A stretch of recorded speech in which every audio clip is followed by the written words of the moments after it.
talk about how we're bringing the Geulah and how we're bringing the building of the Beit Hamikdash, which is the most important thing. Up until about a year ago, my main topic that I would go and lecture about is my near-death experience. People didn't want to hear about anything else. They told me, okay, we have enough rabbis. We don't need another one. Tell us your experience. That's the juicy part. But unfortunately, I found out that in the last 2 years, I found out that a fraction of the people of the world, including all the from people, are really educated about the coming of Mashiach. To a point that people told me all sorts of weird things of, it's not really real. It's not true. It's just, another way of keeping us having hope. It's not coming. We've been waiting for so long. Why now? All these excuses. The reality is that we've been hearing about the coming of Mashiach from the first day the world was created. Just open Sefer Bereshit.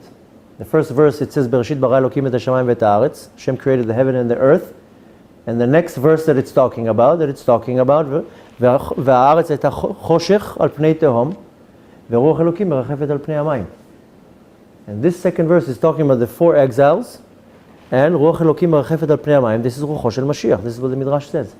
So for the first day that the world was created, we're already talking about Mashiach. The world was created for the coming of Mashiach. And we had to go through 5,776 years till the coming of Mashiach. I mean, we always had the option of bringing it much faster. But the fact is that we didn't bring it faster. We always had the option of we always got 2 dates when Mashiach is coming. Beita ve'achishena. Beita means in its time, a due date. Like a woman who goes to the doctor when she's pregnant, he calculates the weeks and he tells her, this is the due date. 99% of the times you don't hit the due date. A week before, a day before, a week later. So we always had a due date. But we always had the option, what's called ve'achishena. I'll bring it faster. Do a lot of mitzvot, learn a lot of Torah, learn a lot of charity, I'll bring it faster. The thing is that I got very, very annoyed that everywhere that I went to and I just mentioned the word Mashiach, people get all antsy. Don't talk about it. No, it's not coming. So I did a very, very long research, about 2 years, and I found over 300 sources in our Torah, in Tanakh, in the Zohar, in the Gemara, in books of Kabbalah, hundreds of sources that point exactly when the Geulah has to come, how it has to happen, all the stages, everything is predicted, everything is predestined, everything was already written.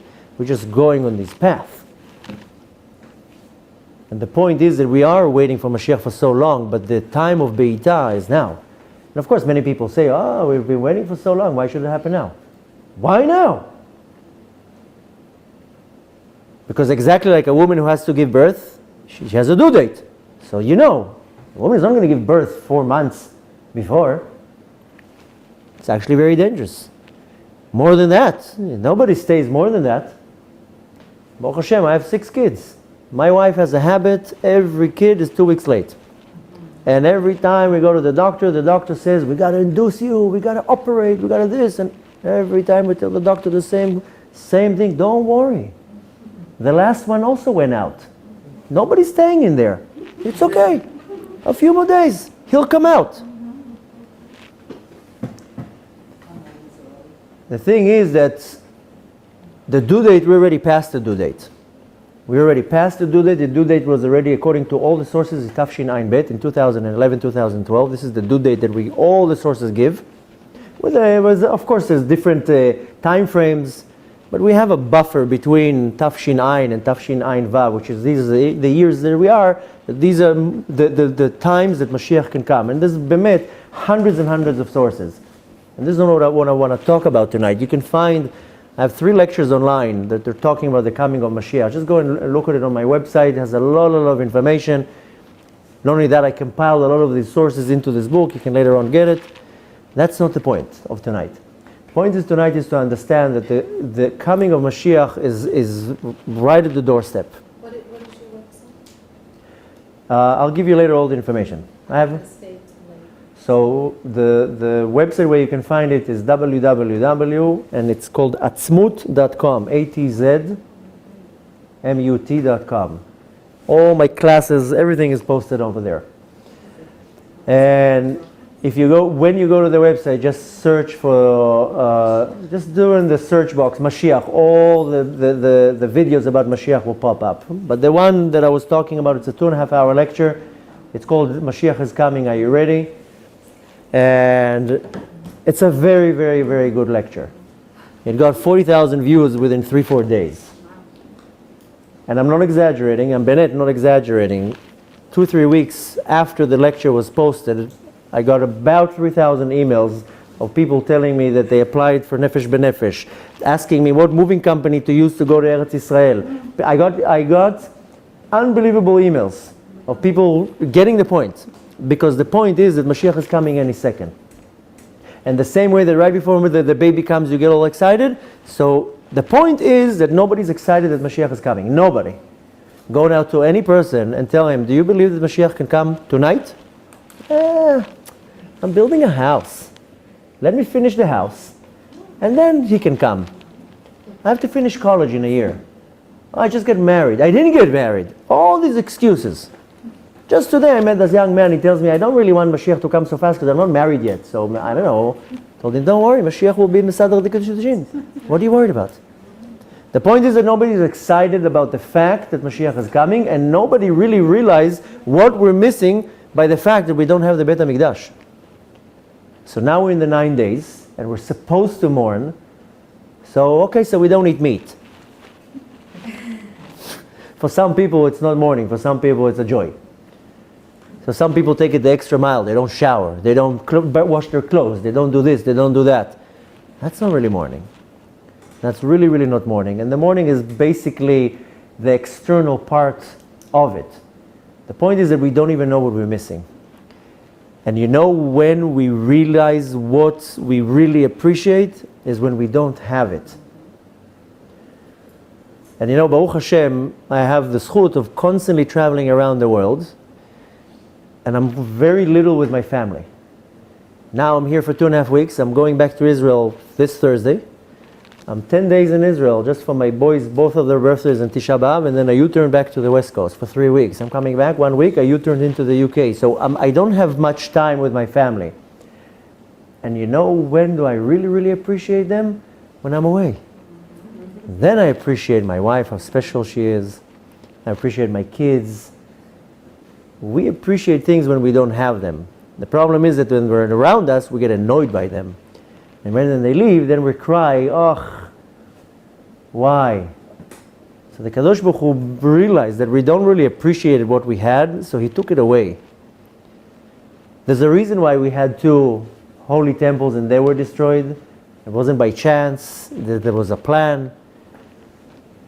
The point is that right now we want to get the 3rd Beit Hamikdash, and we want it to come fast. We don't even know what we're missing. And the Kadosh Baruch Hu is already realizing that we are in such a bad place that he's making sure that each and every person in the world, he's taking something away from that person. Why? So we're all going to be pushed into a wall. The prophet of Daniel says that if the generation, any generation, but if the generation will have the merit, im zachu, then the Geula is going to come on clouds of glory. Al ananei shmaya. The Ben Ish Chai says this will be kepshuto, meaning that when it's talking about clouds, we are going to sit on clouds, as crazy as it sounds. But the prophet of Zechariah says that if the generation will not merit, im lo zachu, then the Mashiach is going to come ani v'rochev al chamor, poor and riding on a donkey. Now the Mashiach is not going to ride on a donkey. Rather, the parable behind it is that the generation will be poor. Will have spiritual poverty, meaning that the majority of the generation will not even have any connection to religion.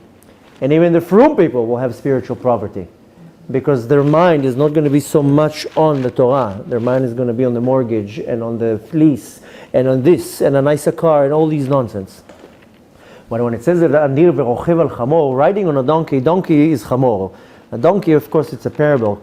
Chamor, donkey in Hebrew is chamor, comes from the word chomriyut, materialism. And we see that in our generation, everybody's slave to materialism. The entire world is based on materialism. Doesn't matter who. 99% of the people of the world are slave to materialism. And you can have a very long beard and still be a slave to materialism. The new phone comes out, everybody jumps on it. Why? Because it has an inch bigger screen. Every little thing, we're slaves to materialism. So when it says that Mashiach is going to have to be riding on a donkey, meaning that Mashiach is going to have to ride on the physicality and break it. Break the physicality. That's why we see that now, right before Mashiach is coming, then everything that has to do with finance and physical is constantly crushing and breaking. In 2007, when it was time for the Geulah to start, that's when the markets in the real estate crashed. Now there's a prophet by the prophet named Zerubbabel ben Shaltiel. He is the great-grandson of the king of Yehoiachin, who was a direct descendant of David HaMelech, of King David. He says, he has a prophecy in the book of Zerubbabel that he says, before Mashiach will come, we're going to have possession of Yerushalayim for 40 years. And then will be a period of 5 years of Mashiach ben Yosef. And then we're ready for the birth of Mashiach ben David. And when did we start having possession over Yerushalayim? In 1967. Take 40 years from 1967, that's 2007. That's when Mashiach ben Yosef, the period of 5 years of Mashiach ben Yosef, which means 2012. 2012 again to Tafshin Ayin Bet, same, everything funnels into Tafshin Ayin Bet. Amazingly, but please do not take my words out of context. We know that Mashiach ben Yosef, we're not going to know who he is, and we know that Mashiach ben Yosef is going to have to die before the birth of Mashiach ben David. In 2012, two great tzaddikim by the name of Yosef died. One of them is the Rav Eliashiv, whose name was Yosef, and the other one is the grandson of the Baba Sali, Rabbi Abuchatzera, that was actually murdered exactly like we know that Mashiach ben Yosef is going to have to be killed. And the first, not the first, but 3 generations back, the Rabbi Eliashiv, who's known as the Leshem Shvo V'Achalama, in one of his books, which are books of Kabbalah, he's saying exactly the calculation when Mashiach ben Yosef is going to die, and he's giving the date, Kafchet Betamuz, and this is exactly when the grandson of Abuchatzera was murdered. So don't take my words out of context and saying, oh, okay, that's Mashiach ben Yosef. We don't know, but you just see how things are parallel.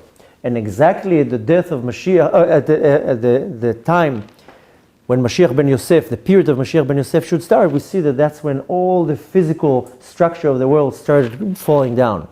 In 2007. It started with the crash of the real estate, and then after that the banks and all the mortgages, and then Madoff, and slowly everything started crushing.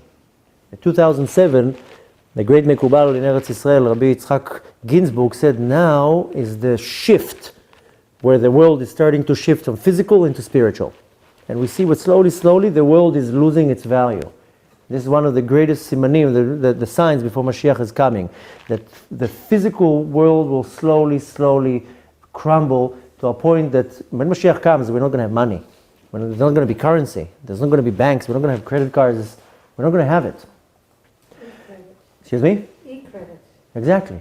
No, we're not going to have this. There's not going to be such thing as money. It's all going to be, it's going to be out. That's why the smart people right now, whatever money they have, they don't invest into more money, they invest into Torah, and to mitzvot, and to charity, because that's where the value will be. So we see that in our generation, slowly, HaKadosh Baruch Hu is taking from each one something. Why? To put pressure on everybody. And unfortunately, the reality is that every human being in this generation is suffering from something. Is pushed to a wall. One person lost his money, one person can barely make money, one person cannot get married, one person cannot have kids, one person has a problem with the kids, one person, all these kids are off the derech. Everyone has something he has to deal with. At the time when the Jews were in Mitzrayim 3,300 years ago, they were slaves. And Chazal explained this slavery as that they were slaved for avodah kasha, hard work, bechomer velvenim, with the material and with bricks. Shlomo HaMelech says, Ma shaya hu shiyeh, what was will be, and chadash tachat hashemesh, there's nothing new under the sun. The exact same first exile will be the exact last exile. So if you want to compare it parallel, we also are exact same slaves like at the time of Mitzrayim. Now we look at the Haggadah and we picture like the Bnei Israel carrying bricks and the Egyptians whipping them. No. They were living in Mitzrayim, they were living in New York, a big city, and they were slaves to the materialism. They weren't whipped. We didn't build the pyramids. It's a myth. We didn't build them. We built Pitom and Ramses. It's a total different place. We didn't even had nothing to do with the pyramids. The Egyptians built it. Look in the Gemara, Masechet Pesachim. We built Pitom and Ramses, and not only that, whatever we built, right away sunk in the ground. So there's no remaining of anything that the Jews built. That was the psychological warfare, that everything that we built, right away it was destroyed. But the main slavery was avodah kasha v'chomer v'levanim. Hard work with material, chomer v'levanim. So we're suffering from the same thing. First of all, we have avodah kasha. Avodah kasha, it's hard work. Now, not hard work to go and work and to make $1. Our avodat Hashem is kasha. It's extremely hard to serve the Kadosh Baruch Hu. It's very, very hard. I don't know anyone who runs out of their house at 5 o'clock in the morning. Yeah, I'm so happy to daven nets. Everything is hard. Oh, another Shabbos meal. Oh, I have to do this. Our serving of Hashem is hard. It's hard. When it's talking about chomer elvenim, chomer is materialism. And we're stuck in this materialism. I have to have a nice car because everybody has a nice car. And I have to be dressed a certain way because everybody's dressed a certain way. And I have to look a certain way because everybody looks like that. And I have to have a nice phone because everybody has a nice phone. We're constantly in this battle, how I'm ruled and I'm subdued to this chomer, to materialism. But worse than that, when it's talking about bricks, the Jews didn't carry bricks, and we don't carry bricks. But if you take the connotation of carrying bricks, it's a burden. Somebody who's carrying bricks is carrying a burden. And each and every one of us is carrying a burden. Something is sitting on their heart like a burden. And no one, no one. Saying that the Jews didn't carry bricks, we read about it in the Psukim. They carried. Of course, en mikra yotze midei pshuto. The story was exactly how, what happened is the reality is how the story says. But the Torah has many, many more meanings beyond the actual story. Everything in the Torah. Yeah, you have the pshat, you have the story itself. But you also have the remez and the drash and the sod. So we're right now looking in a more deeper level. What does it mean that they were carrying bricks? So to compare it to our generation, we also carrying bricks. We're carrying burdens, and everybody has a burden. And nobody in the world can raise their hand right now and say, my life is totally perfect.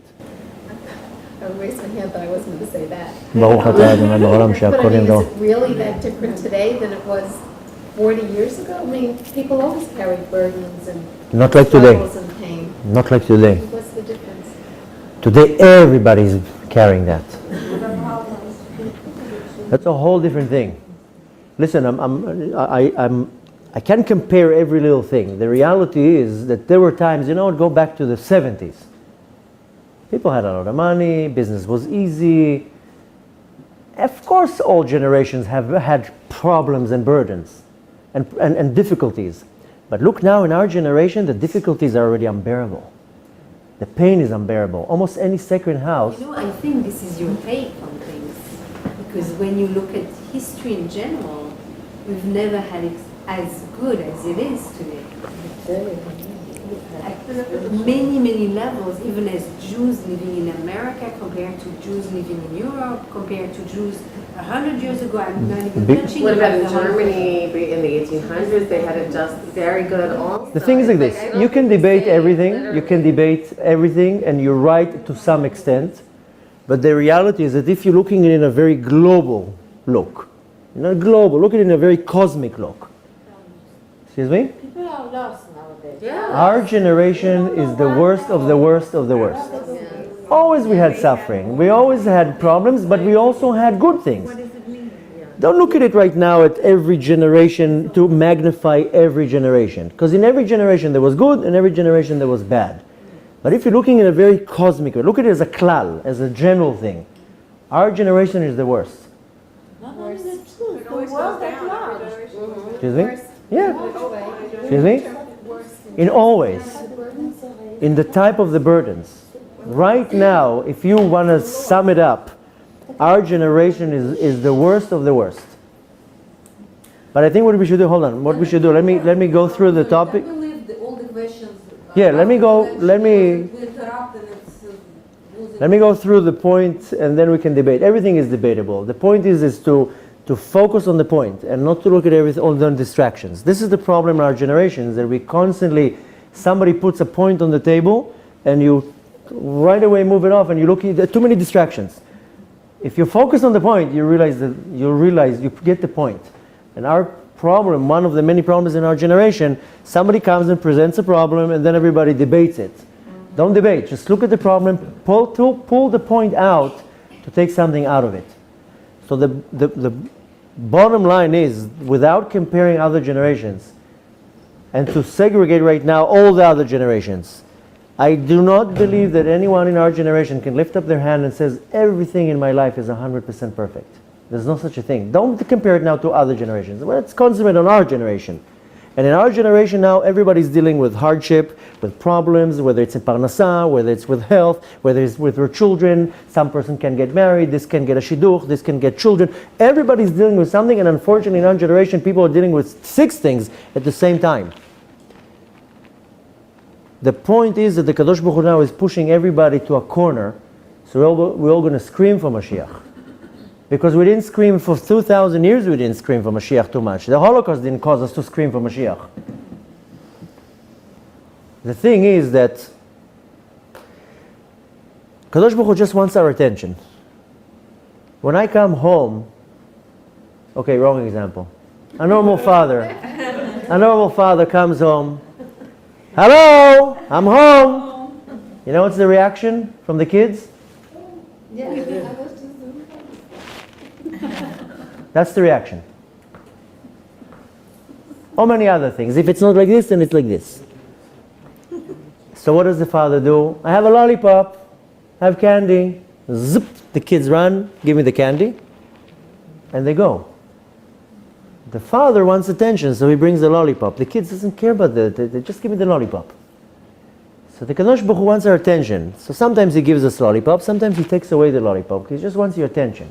So the Kadosh Baruch Hu makes sure that he's pushing everybody to a corner that we're gonna scream, give me my lollipop. Kadosh Baruch Hu just wants our attention, so he starts pushing everybody to corners. And bemet, forget about previous generations. I don't care about previous generations. I care about my generation, and I see every human being. I'm not exaggerating. I'm not saying it to chas v'shalom to show off or anything. I get about 1,000 emails every day because of my entire system is online. I lecture every night. I travel around the world. I put all my stuff on the internet. It brings in it the same amount, and I'm not exaggerating. A normal day is 1,000 emails. I have 3 girls sitting on a computer just every day going through emails. Every day, thousands of people. They want to talk to me because they have problems. Nobody calls and tells me, I'm so happy. I just wanted to let you know that I'm fulfilled with joy. The messages that I get are horrors. And I get on the phone, I spend 3-4 hours a day on the phone, private calls. I never heard anybody saying good things. They're all saying bad things and horrible things. So bemet, not to compare other generations, I care about my generation. And the problem is that the prophet of Zechariah says that when he's going to, if chas v'shalom we don't have the merit, it says in the Gemara very clearly, if we merit, then Mashiach is going to come what's called keheref ayin. Blink and the Mashiach is here. Im lo zachu, ma'amidani alei melech. I'm going to put a king on them. Kshegzerotav kashot keshel Haman. That his decrees are worse than Haman. Umachziram lamutav. And I'm going to make them do tshuva. And in every generation we have a Haman.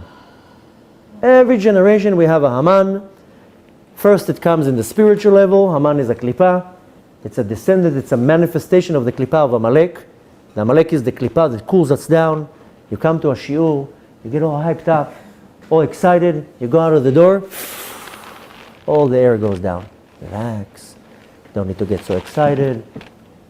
We read it every day when we pray, Asher karcha b'derech, that he cools you down. Amalek comes to cool you down constantly. Don't get so excited. His great-great-great-grandson, Haman, is worse than him.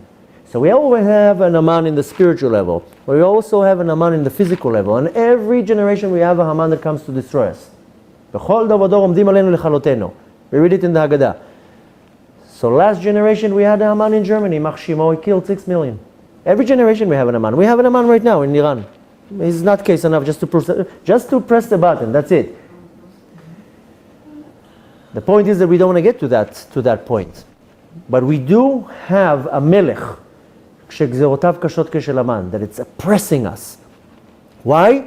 Because when I turn to all different directions for help and nothing helps, then I turn to the Kadosh Baruch Hu. אין לנו על מי לסמוך אלא על אבינו שבשמיים. So the Kadosh Baruch Hu is pushing everybody to corners, because he wants us already to scream for the coming of Mashiach. The point is that the topic is very, very long. The most important is, what do I do? Okay, I understand, we don't have Mashiach, we're suffering, we don't have Beit Hamikdash, we're missing it. Tachlis, what should I do? What should I do? So if I want to reflect now on these 9 days, everything in this world, everything in my Avodat Hashem comes down from the spiritual realm, and everything comes through what's called the 10 Sefirot. We have 10 Sefirot. For a very short side note to go out, there are 36 sins in the Torah that when a person does them, the result is called karet. Person chas v'shalom eats a little crumb on Pesach, v'nichrata nefesh ha'id, the whole soul, the whole rope gets cut off. Person desecrates Shabbat, all the forbidden relations, eats on Yom Kippur, 36 sins. The result is that we know that these Sefirot are compared also to a rope, like to a channel. If chas v'shalom a person does one of these severe sins, and he cuts off the rope. And the spiritual term of it, that he cuts his connection. But he cuts only the first 9 Sefirot. The top Sefirah, which is called Keter, that cannot be touched. And that was because Avraham Avinu made a deal with the Kadosh Baruch Hu, and he told him, you take all 9 Sefirot, but you leave me 1 Sefirah that the Jew can do tshuva. That's why the letters of Karet and Keter, same letters, different order. So the Keter cannot be touched. Keter is a crown. Of course, the Kabbalah teaches us that there's chitzoniyut keter, the external part of the keter, the internal part of the keter, pnimiyut keter, but the keter cannot be touched. So we're operating on 9 Sefirot. We damaged it for 2,000 years. Because of our sins, galinu martzenu. We were exiled from our land. We did some sins. Now we have to fix it. So when we do tshuva, we have to start fixing the Sefirot, one after the other. So if you want to look at the 9 days, we have 9 days for each day corresponding to 1 Sefirah, that we have to start fixing 1 Sefirah, another Sefirah, another Sefirah. And the 10th day, Yud Av, that's already we reached to the Keter. That's why the soul of Mashiach was already born in the 9th day. But first of all, the real destruction was on Yud Be'av. It started at Tet Be'av. The point to look at it is not to concentrate on the nonsense that is around the fact. In the Torah we have two options. 2 ways to look at things, Ikkar and Tafel. What's Ikkar is the main part, and Tafel is everything around it. Why? Because we tend to look at the Tafel, what's not important so much, but we don't look at what's important. That's why when I come and say we're suffering, no, but the previous generations were suffering too. Yes, this is the Tafel, of course. The point is to look at now. It doesn't matter what said 10 years ago, it matters now. So we have the opportunity to hasten and to fix it.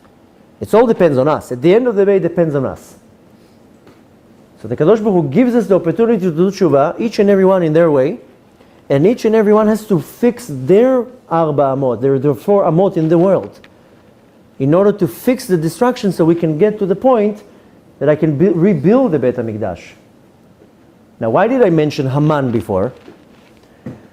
Everybody knows there's a famous war, that the Zohar is talking about it in many different places. The Gemara is talking about it, that before the coming of Mashiach will be a big war, Gog and Magog. The Zohar is talking about 3 wars. 2 wars are going to be way before the coming of Mashiach, which were World War I and World War II. The Zohar is talking about that they're going to be away from Yerushalayim. The 3rd one will be next to Yerushalayim. We already see with our own eyes that the war already started in 2013 in Tafshin Gimel, exactly how all the prophecies said. All the prophecies, exactly everything are falling into place, that the war is going to be in the land east of Yerushalayim, which is Syria. We see everything in front of our eyes. The point is, when the Zohar is talking about this war, in Parashat Vera, it's talking about 3 wars. It's talking about Milchemet Gigim. Milchemet Gigim is a war of thoughts, not necessarily nuclear bombs. The war starts in the spiritual level. If we don't do anything, that it manifests into the physical level. But we are now concentrating on the spiritual war. And it's talking about Milchemet Gigim. Gigim is thoughts, war of thoughts. I like calling it the war of screens, because we're all magnets to a screen. All day long we're looking at a screen. We're carrying like this radioactive box that is like vibrating in my pocket all the time. And it does ding ding and everybody jumps on it. This is this war of screens that it's hypnotizing my screen, my thoughts. And it's going into my subconscious, and people think, oh no, I'm doing very good things. People tell me, oh, what are you talking about? I go to YouTube and I see Torah classes. Yeah, you're watching 10 minutes of a Torah class and then 5 hours of all the junk, that's the suggested one. The point is that we are all hypnotized, our thoughts are being controlled. This is the war that the Zohar is talking about, the war of thoughts, and we're all hypnotized into a screen and our thoughts are being controlled. Now when the Zohar is calling it Milchemet Gigim, excuse me? Gigim, thoughts. Thoughts, a thought. It's Aramaic. Well, if Hebrew is machshava. In Aramaic, it's talking about gigim. The Zohar is talking about Aramaic. Now, why did I mention Haman? If you look in the Megillah, how is Haman called? Hagagi. Now, this is not his last name. Now, in some congregations, you only make noise when you're saying Haman Hagagi. Some congregations, they do the noise in Haman.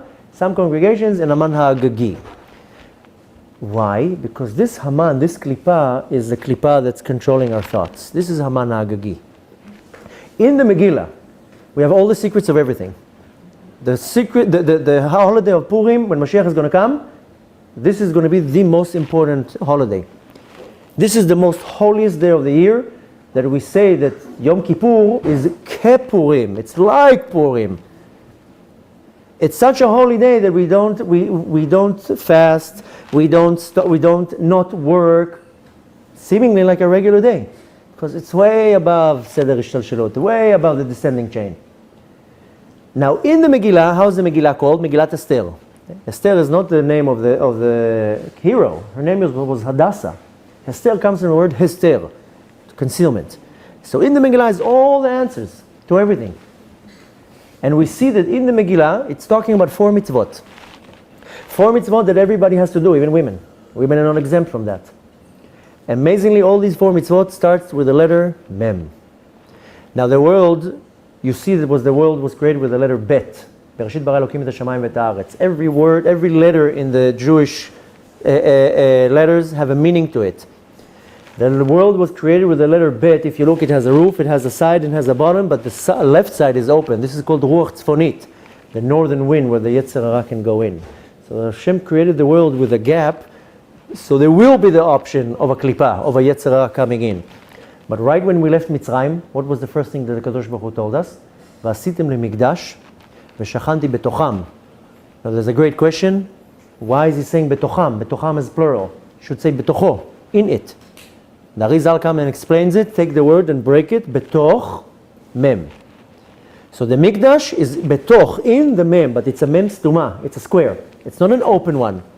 Not in the bottom and not like the bet. And this corresponds to these 4 mitzvot that start with the letter mem. What are the mitzvot? Mikra Megillah, Mishloach Manot, Matanot Le'Evyonim, Mishteh V'Simcha. 4 mems. These are the 4 mitzvot. These are the secret, how I reverse the problem, how I overcome the Haman, and how I hasten the Geula. Mikra Megillah corresponds to learning Torah. Everybody has to learn Torah. Women too. Women also have to learn Torah. They might not need to sit in a Bet Midrash, but they need to learn halachot of Shabbat. They need to learn halachot of Basar and Chalav. They need to learn halachot of Tzniut, of Chinuch. They're in the home. And women do need to learn. They have to learn. 1 hour of a woman learning is like 100 hours of a man learning. The fact that she's not obligated, that's a whole different thing. But she still can learn. So everybody has to learn, including the kids. Same way that the kids are obligated in those 4 mitzvot, also kids have to learn. The second thing that it's talking about Matanot Le'Evyonim. Tzedakah, charity, very simple. It doesn't have to be only with a check. It's charitable acts. Anything that is a charitable act. Of course, checks are good, but it has to be constantly Matanot Le'Evyonim. And the third one is Mishloach Manot. What's Mishloach Manot? It's not a bag of candy. This is the kids get the bag of candy. Mishloach Manot, what's the concept of Mishloach Manot? I give you, you give me. It's Avat Israel, only Avat Israel. And the fourth one is Mishteh v'simcha, Ivdu et Hashem v'simcha. You cannot serve Hashem without happiness. We are being judged by the fact of Ekev asher lo avatem et Hashem b'simcha v'tov levav. You have to serve Hashem b'simcha. Doesn't matter how much you owe to the credit card, you still have to serve Hashem b'simcha. Doesn't matter how much problems you have, it has to be b'simcha. And if you follow these 4 memim, you close the Mishkan. You close it. There's no place for the Yetzer Hara to come. This is how you overcome Haman. And we don't want the Haman of our generation to manifest into the physical world. If it will manifest in the physical world, Hashem Yirachem. You know what it says in the Gemara? In Masechet Sanhedrin, when it's talking about the coming of Mashiach, it says, Yate velo achmine. I don't want to be there. I don't want to see it, and I don't want to be there. And amazingly, when it's talking about Haman of the generation, in this little line, what the Gemara says, Yate velo achmine, it's talking about, it's already telling us who's the Haman. Very simple. Take the words, Yate velo achmine, move the aleph from the left word, Chaminei. The guy from Iran. And look at the first few words. How do we call the guys in Iran? Ayatolot. Yate, yud yud tafei, ayatollah. Yate velo achmine. This is the Haman of the generation. So even then, 2,000 years ago, the Gemara is telling us very clear, this is you're going to have an Haman. Don't let him come to the physical level, because if he's going to manifest into this physical world, Yate velo achmine, I don't want to see it. I do not want to be there. But it's in our hands to get our act together, exactly like they did 2,000 years ago, and they made a miracle. The miracle of Purim. We can do that. We can learn Torah. We can do tzedakah. We can have Avat Israel, the hard one, and to be happy. And this is the secret. And if you want to reflect on something on these 9 days, it's not about how stinky I am because I didn't take a shower for a whole week, or if I didn't wash my clothes or I did wash my clothes. To reflect, wait a minute, I was pagamti, I made a blemish in all these 9 Sefirot. How do I fix it? How do I climb up? I climb up with all these 4 things, and this is how I get to the point that at least if I can't affect the entire world, let me affect my part. So we have a very strong responsibility to bring the coming of Mashiach. It's each and every one of us. People will say, oh no, let the rabbis worry about it. No. Each and every one of you has the ability to bring the Geulah. And people tell me, listen, I'm not so observant, and what is my mitzvah worth? Your mitzvah is worth billions and billions of megabytes of power. You don't even know what your mitzvah is worth. You don't have to have a 2-foot-long beard to say, oh, my mitzvahs are worth something. My mitzvah is huge. Every little thought that is coming to my mind, and I'm from pushing that thought away. One time I closed my mouth from saying a lie. Anything. You and you and you and each one of you can be the one that tilts the entire world. And it's not how religious you are. We do not impress Hashem with the external things. You can be the most not religious. One act. So much more so when you are from. It's these little things that each and every one of us, you have to look in the mirror in the morning saying, I can bring the Geulah. I am important. The same way that 9 men are counting on me to a minyan, the entire Klal Israel is counting on me for today, not to lie, and not to gossip, and not to look at the wrong way, and to learn Torah. And instead of being on Facebook for 4 hours, I'll learn Torah for 3 hours. Something. The point is that we have not only the ability, we have the merit, and we have the obligation. We have the obligation of bringing the Geulah, and we don't even know what we're missing. So if you want to concentrate on something on these 9 days, it's not about necessarily the destruction. The destruction happened already. Concentrate on the building of the Beit Hamikdash. You spoke about Keter, which is untouchable because it's a promise for Abraham. So we have 9 more Sefirot. How do we work them in 9 days? And what are You can't do it in 9 days, you can do it in 9 seconds if you want. A person can do tshuva in his heart and reverse everything in one shot. It has nothing to do with 9 days. The 9 days is to take every day and say, okay, now I'm here, I need to work on myself. How do I work on myself? So I have to learn Torah. Excuse me? You mentioned 9 specific skills. Exactly. So I let's say on an energy level, like Hod is a Sefirah, I don't know, what Sefirot is another one.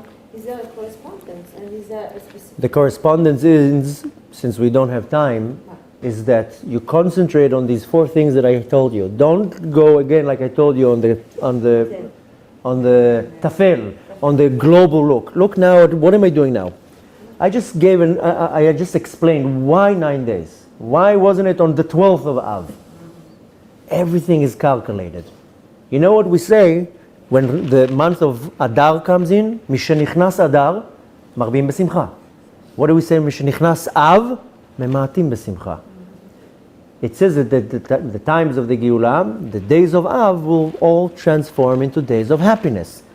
So now it's the time to transform it into happiness, not to necessarily reflect on the destruction. The destruction, we're already suffering for 2,000 years from the destruction.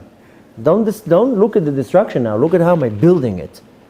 How am I transforming it into days of happiness?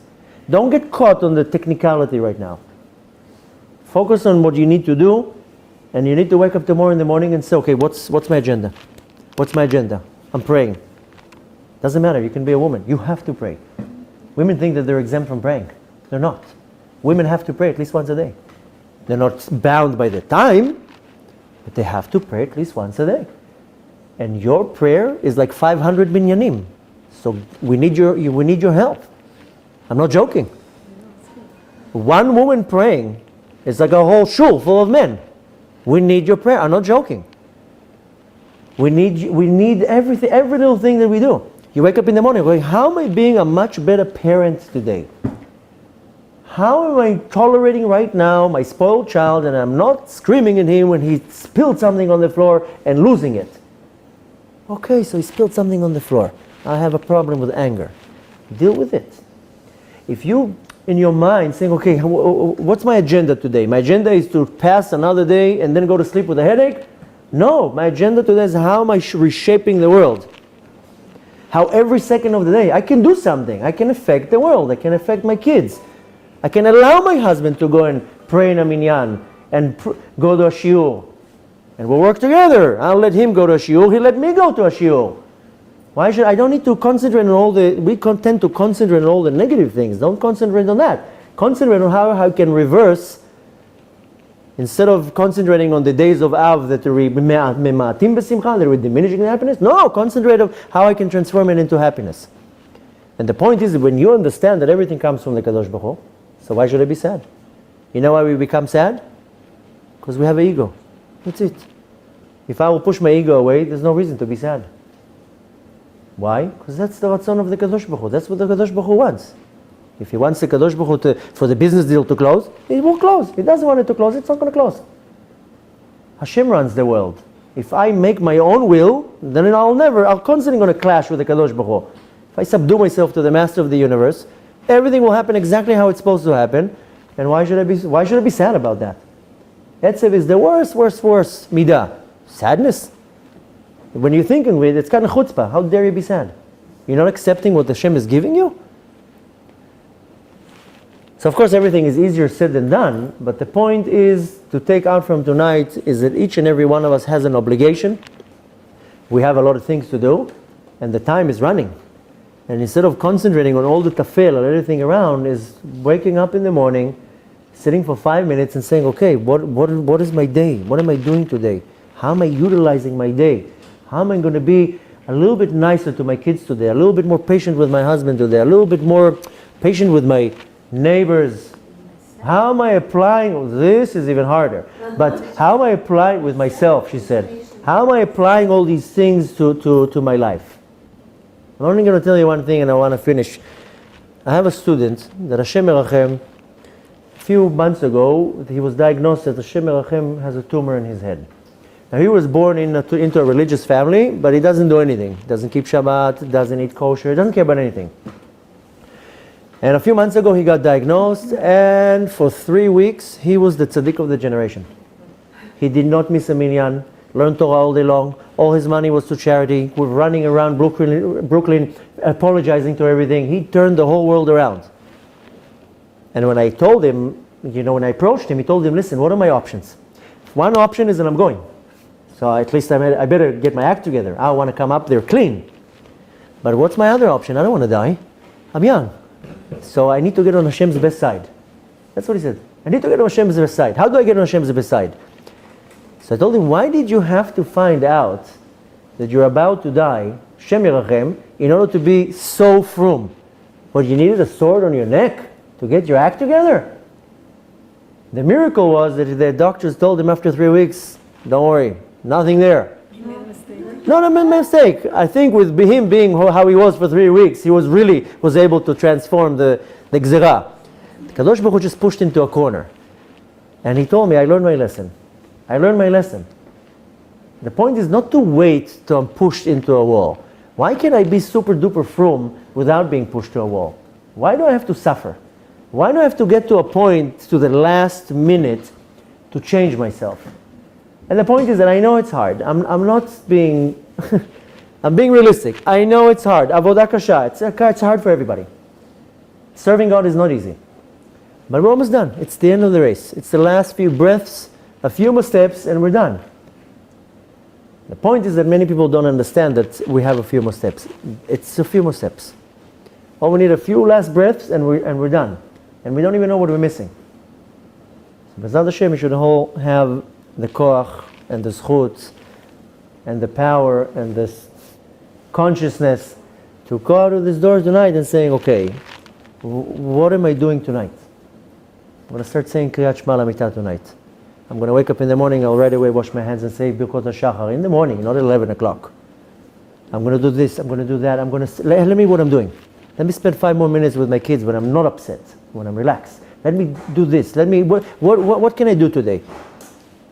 If I go to sleep and I did not count on my list 5 acts of charity, don't go to sleep. Don't go to sleep. And it's not hard. What's 5? 5 is nothing. 5 is nothing. Just being nice to somebody else. That's charity. It's an act of, yeah. The point is that we're standing in such a place where we all have to join together and we have to demand already for the coming of Mashiach. And now it's the times that we're reflecting, we see how even the energy is this heavy, dark energy. But we have the ability, we have the option of changing it. And that's why Hashem is pushing everyone to a corner to make you realize, okay, so B'ezrat Hashem should merit to see the coming of Mashiach with our own eyes. It should happen very speedy in our day. We should see with our own eyes the coming of Beit Hamikdash. And you have to remember that each and every one of us has the not only the zchut, we have a huge zchut. Thousands of years our ancestors were slaughtered and we're getting to see it. So it's a big zchut. You have to understand the zchut. And not only understand the zchut, we also have the obligation to bring it. So B'ezrat Hashem, Hashem should bless you all that you have the koach to bring it. And B'ezrat Hashem, the next time you hear the next lecture should be Be'eretz Yisrael, Beit Hamikdash, the coming of Mashiach.